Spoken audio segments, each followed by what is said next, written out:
It was during the years of my lowest vitality that I ceased to be a pessimist. The instinct of self-restoration forbade me a philosophy of poverty and discouragement. This, in fact, is how that long period of sickness appears to me now. As it were, I discovered life anew, including myself.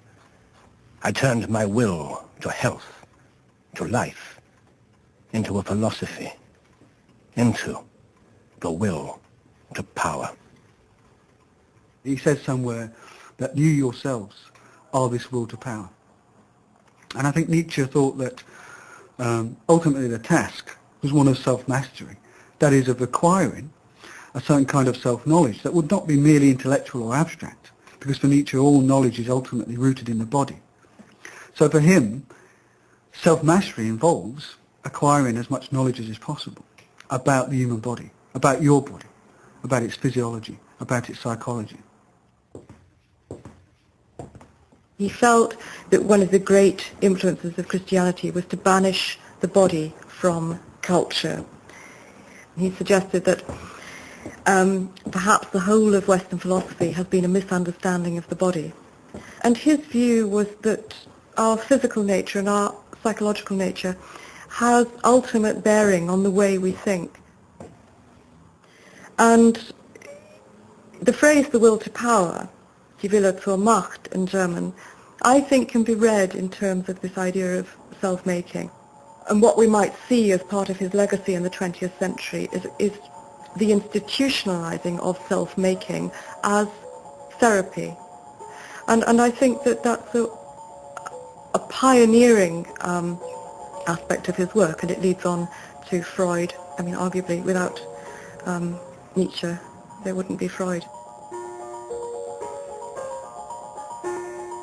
Nietzsche's new philosophy resulted in the publication of Human, All Too Human, subtitled A Book for Free Spirits. Begun in the solitude of the Swiss countryside, it was as much a work of psychology as philosophy. It was Nietzsche's first great statement of individualism and challenged mankind to think for itself. He wrote it in short aphoristic bursts while out walking, a method of working he would continue for the rest of his life. And so onwards, along a path of wisdom, with a hearty tread, a hearty confidence. However you may be your own source of experience.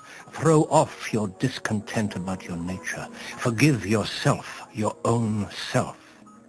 You have it in your power to merge everything you have lived through, false starts, errors, delusions, passions, your loves and your hopes, into your goal, with nothing left over.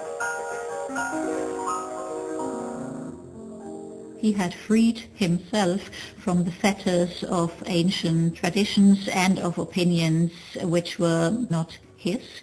And free spirit to him means to be willing and to be able and to dare to have a fresh look out, to question one's own opinions all the time, and to be open-minded enough to find one's own way.